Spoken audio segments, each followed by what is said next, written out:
नमस्कार मित्रों, रम्या रामायणी कथा में संस्कृत साहित्य एवं संस्कृति के चैनल पे मैं डॉक्टर हरिनिवास आपका स्वागत करता हूं। लक्ष्मण यमुना नदी के किनारे च्यवन मुनि के आश्रम में पहुंच गए हैं। वहां जाकर के उनका स्वागत सत्कार हुआ है। रात्रि जब हुई, च्यवन मुनि के आश्रम में बहुत सारी कथाएं पूर्ण हुई हैं। पहुंचने के बाद बहुत कुछ, देखिए, जब भी आप किसी ऐसे संत महात्मा के पास पहुंचेंगे तो आपको क्या मिलेगा? वहां आपको टीवी देखने को नहीं मिलेगा।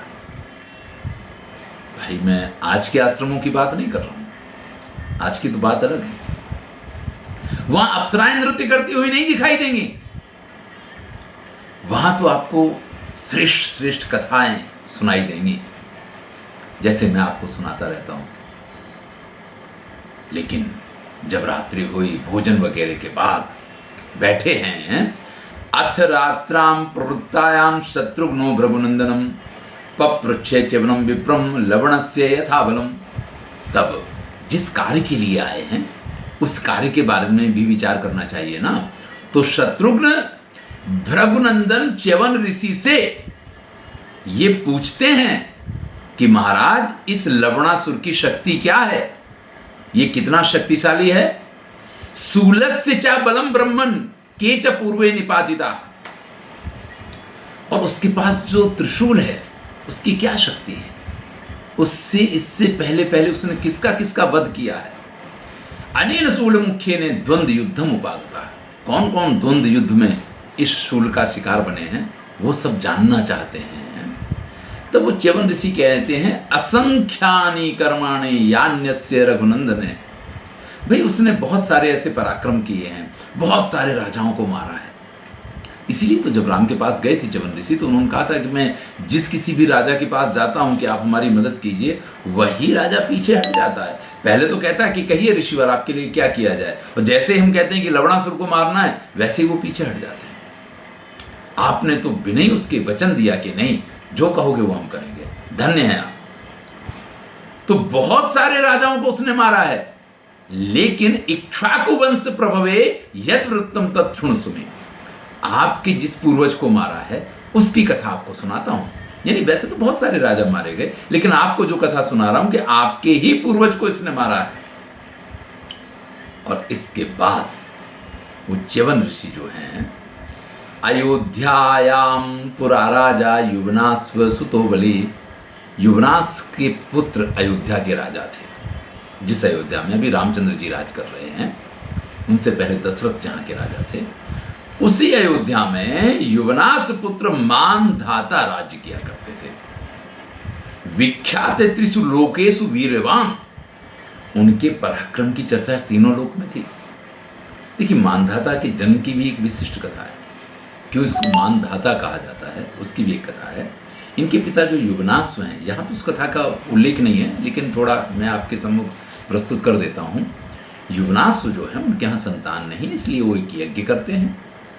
और उस यज्ञ में जिस कुंभ के जल को अभिमंत्रित करके रखा गया था, राजा से ये कहा गया था कि भाई यज्ञशाला शून्य नहीं रहेगी, आपको यहीं विश्राम करना है। तो पुरोहित की आज्ञा के अनुसार वो उसी स्थान पर सोए हुए थे। रात्रि को उनको प्यास लगती है, और परिणाम क्या आता है कि जिस कुंभ के जल को, जिस घट की स्थापना की गई थी, जिस कुंभ के जल की स्थापना की गई थी और जिसको अभिमंत्रित किया गया था, रात को प्यास लगने पे राजा उसी घड़े के पानी को पी जाते हैं। प्रातःकाल जब ऋषि आए और उन्होंने कहा कि महाराज, इस घड़े का जल कहाँ गया? तो उनका, वो तो रात्रि को मुझे प्यास लगी तो मैंने पी लिया था। बोले, वो अभिमंत्रित जल था, अब वो बालक जो है वो आपके गर्भ में आएगा। तो ये मानधाता ऐसे पुत्र हैं जिन्होंने अपने पिता के, माता के गर्भ से इनका जन्म नहीं हुआ है। इनको जन्म जो है वो अपने पिता के गर्भ से हुआ है। तो ये अपने पिता के गर्भ में बड़े हुए, और उसके बाद जो भी शल्य क्रिया वगैरह की प्रक्रिया होगी उससे इनका जन्म हुआ है। और उसके बाद चूंकि माता नहीं है, इसलिए स्तन नहीं है, इसलिए दूध नहीं है, तो इन्होंने अपने अंगूठे को चूस करके ये तो मामधाता जो स्वयं ही अपने धावक बने हैं, यानी दूध के स्थान पे जिन्होंने स्वयं अपने अंगूठे का ही दोहन किया है, उसी का पान किया है, इसलिए इनका नाम मानधाता पड़ा है। बड़े पराक्रमी थे। देखिए, एक कथा जो वाल्मीकि रामायण में नहीं अन्यत्र पाई जाती है, या प्रक्षिप्त में इसमें भी पाई जाती है, कि रावण जब सब पे विजय करता हुआ स्वर्ग के लिए, चंद्रलोक के लिए जा रहा था, तो रास्ते में बहुत सारी अप्सराओं से घिरे हुए और काम क्रीड़ा में रत एक राजा को वो देखते हैं।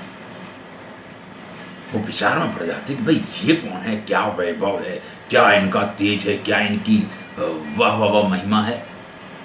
और वो राजा मानधाता थे, और उनके साथ जब युद्ध करने रावण चला है, तो ब्रह्मा जी ने आकर के उस युद्ध को रोक दिया बीच में, कि बस भाई तुम लोग मत लड़ो, क्योंकि दोनों के पास ऐसे दिव्यास्त्र हैं कि आप लोग इस संसार का विनाश कर दोगे। तो उस युद्ध में भी मानधाता की पराजय नहीं हुई है रावण के सामने, ऐसे उल्लेख पाए जाते हैं। तो ऐसा पराक्रमी वो मानधाता जो है, उसकी कथा यहाँ पे सुना रहे हैं कि एक दिन वो निर्णय करता है कि मैं देवताओं पे विजय प्राप्त करूंगा। मानधातरि कृतोद्योगे देवलोके जिगीषया।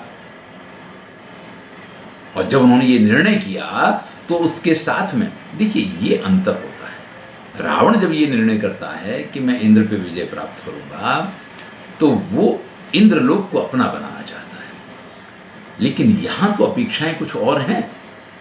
वो सोचता है अर्धासनेन शक्रस्य राज्यार्धेन च पार्थिवा वंद्यमाना सुरगुणैः प्रतिज्ञाम अध्यरोहत। वो मानधाता ये प्रतिज्ञा करते हैं कि मैं इंद्र के ऊपर विजय प्राप्त करूं, इंद्र अपने आधे सिंहासन पे अपने साथ मुझे बिठाएं। मुझे इंद्र का आसन नहीं चाहिए, लेकिन उनकी इस प्रकार की मित्रता मिले कि वो इतना सम्मान दें मुझे कि उनके बगल में मुझे बैठने का स्थान मिले। तो अर्धासनेन शक्रस्य राज्यार्धेन च पार्थिवा, क्योंकि उनके राज्य का आधा अधिकारी बनूं, और होना क्या चाहिए, वंद्यमाना सुरगुणैः, और देवता जो है वो हमारी वंदना करें, देवता हमारी वंदना करें, और इंद्र के आधे सिंहासन और आधे राज्य पे मेरा अधिकार हो। इंद्र का संपूर्ण राज्य नहीं चाहिए। ये निर्णय करते हैं, ये प्रतिज्ञा हम अध्यरोहत, ये प्रतिज्ञा की मानधाता ने। उस प्रतिज्ञा को सुन करके और जब उन्होंने प्रस्थान किया है, तो सभी देवता और सभी जो इंद्र वगैरह हैं वो चक्कर में पड़ जाते कि भाई ऐसा प्रतापी राजा है, ये तो चाहेगा वो हो सकता है। तब इंद्र कहते हैं, राजा तुम मानुषे लोके ना तावत पुरुषर्षभ अकृत्वा पृथ्वी मस्याम देवराज्यम इच्छसि। अरे भाई, जब तक पृथ्वी आपके बस में नहीं है, मनुष्य लोक आपके बस में नहीं है, तब तक आप किस प्रकार से देवलोक पे आक्रमण कर रहे हैं? ये तो कुछ योग्य नहीं है। यदि वीर समग्रा में ते मेदिनी निखिलावशे देवराज्यम कुरुस्वे है सभृत्य बलवाहना।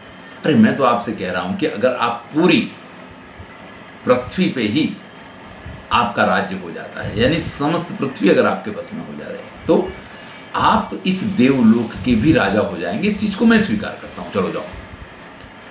जैसे ही ये बात सुनी, मानधाता विचार में पड़ जाते हैं कि ऐसा कौन है जो पृथ्वी पे मेरे शासन को नहीं मानता है। तब इंद्र उसको बताते हैं, तमुवाच सहस्राक्षो लवणो नाम राक्षसः मधुपुत्रो मधुबने न तेज्ञाम कुरुते नग।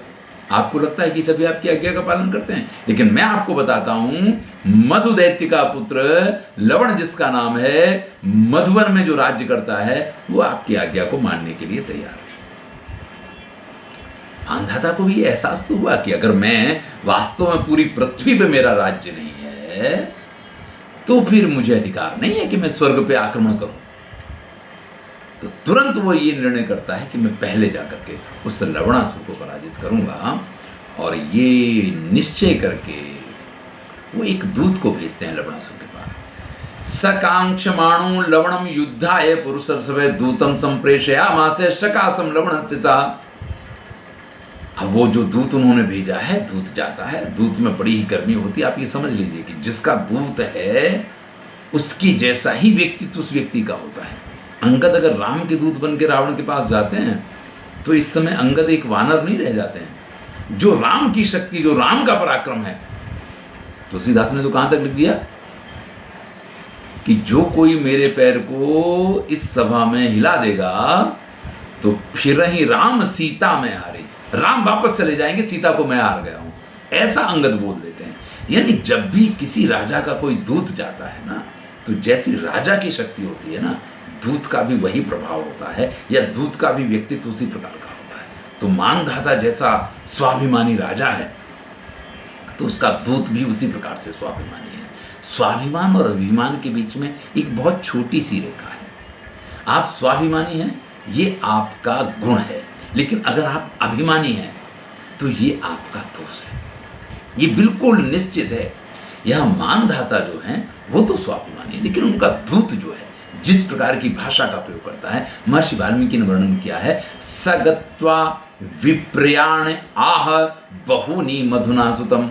मधु के पुत्र से उसने बहुत ही अप्रिय लगे इस प्रकार की भाषा और इस प्रकार की बातों को कहा है। मान लिया कि मानधाता ने कह के भेजा होगा कि आप हमसे द्वंद्व युद्ध करें, तो उसको भी द्वंद्व युद्ध की बात करनी चाहिए। लेकिन मानधाता बहुत महान है, तुम बिल्कुल निकृष्ट हो, अगर इस प्रकार की बातें की जाएंगी तो परिणाम क्या हुआ? वदंतमेवं तम दूतम भक्ष्यामास राक्षसा। वो दूत बहुत बोल बोल कर रहा था, वहीं उस राक्षस ने उसको खा लिया। लवणासुर वहीं उस दूत को खा जाता है। मारने की बात नहीं है, यहां तो मार के खा गया है। चिरायमाणे दूते तू राजा क्रोध समन्विता। अब जब दूध वापस नहीं आया तो राजा को बड़ा क्रोध आया है। अर्ध्यामास तद्रक्षा सर्वृष्टा समन्विता। तो उसने ये निर्णय कर लिया कि मैं बाणों की वर्षा करते हुए इस पूरे लवणासुर के राज्य का विनाश कर दूंगा, लवणासुर का विनाश कर दूंगा। और फिर पूरी सेना के साथ वहां पहुंच जाता है। लवणासुर भी, चूंकि दूत के पास से ये मालूम पड़ गया था कि राजा पराक्रमी है, दूत को देख के ही राजा के गुणधर्म भी मालूम पड़ जाते हैं।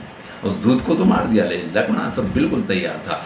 तच्छूलम दीपमानम तु सभृत्य बलवाहनम भस्मी कृत्वा नृपो भूमो लवणस्यागमत करम।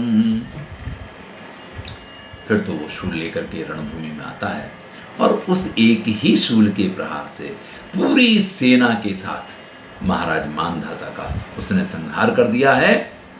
एवं स राजा सुमहान हतः सबल वाहनः शूलस्य तु बलम सौम्य अप्रमेयम अनुत्तमम। इस प्रकार से जीवन ऋषि कहते हैं कि इस शूल की शक्ति और पराक्रम तो अप्रतिम है। ऐसा पराक्रमी जो देवताओं पे भी विजय करने की आकांक्षा रखता है, ऐसा मानधाता भी अपनी सेना के साथ उसका शिकार हो गया है। ये बात कह करके ऐसा भी अर्थ नहीं है कि च्यवन ऋषि ये चाहते हैं कि शत्रुघ्न डर जाए, कि आपके पूर्वज मारे गए, इतने पराक्रमी पूर्वज थे वो मारे गए। लेकिन सावधान अवश्य करना चाहते हैं कि आप ऐसा नहीं सोच सकते हो कि उसका युद्ध किसी सामान्य राजाओं से हुआ, वही उसके सामने पराजित हुए। अरे भाई, आपके कुल के महाराज मानधाता को भी उसने मारा है। इसका एक अर्थ ये भी होता है कि आपको अपने पूर्वजों का बदला लेने का ये अच्छा मौका है। एक तरीके से यहाँ पे शत्रुघ्न को लवणासुर और उसके शूल की शक्ति भी बताई जाती है, उनको प्रोत्साहित भी किया जाता है कि अपने पूर्वजों का आपको बदला लेना है। स्वाहा प्रभाते तु लवणम बदिष्यसि न संशया। और फिर वो च्यवन ऋषि कहते हैं कि कल प्रातःकाल आप अवश्य ही इस लवणासुर को मारेंगे। अग्रहीता युधम क्षिप्रम ध्रुवो ही विजयस्व तव। और मैं मानता हूँ कि कल अवश्य ही आपकी विजय होगी। त्वं स्वः प्रभाते लवणम महात्मन बधिष्यसे नात्र तु संशयो में शूलम बिना निर्गत मामिषार्थे ध्रुवो जयस्ते भविता नरेंद्र। क्योंकि राम ने उपाय बता दिया था, ऋषियों के सामने वो उपाय बताया है, इसलिए ऋषियों को भी मालूम है कि अगर उसके हाथ में शूल नहीं है तो फिर वो इतना पराक्रमी नहीं है कि लक्ष्मण को परास्त कर पाए। इसलिए वो कहते हैं कि कल सुबह प्रातःकाल आप अवश्य ही उसका वध कर पाएंगे। शूलम बिना निर्गत मामिषार्थे। जब वो बिना शूल लिए और आमिष के लिए, यानी अपने भोजन और शिकार विकार के लिए निकलेगा, उस समय आप उसके ऊपर आक्रमण करेंगे तो अवश्य ही आपकी विजय होगी। तो इस प्रकार से ये राजा मानधाता की कथा हमने आपको सुनाई है, जो यहाँ रामायण में आई है। ये सप्तषष्ठीतमः सर्गा यहाँ पूर्ण होता है। आनंद लीजिए। आगे की कथा, लवणासुर को कैसे मारते हैं लक्ष्मण, ये कथा हम अगले वीडियो में सुनेंगे। मैं हूँ डॉक्टर हरिनिवास और चैनल का नाम है संस्कृत साहित्य एवं संस्कृति। अगर आपको ये वीडियो अच्छे लग रहे हैं तो मित्रों के साथ शेयर अवश्य करें और वीडियो को लाइक करें। धन्यवाद। आनंद लीजिए। संपूर्ण वाल्मीकि रामायण के वीडियो बने हुए हैं, क्रमशः देखिए, आपको वो सारे तथ्य, वो सारी कथाएं मालूम पड़ेंगी जो वाल्मीकि रामायण में किसी न किसी रूप में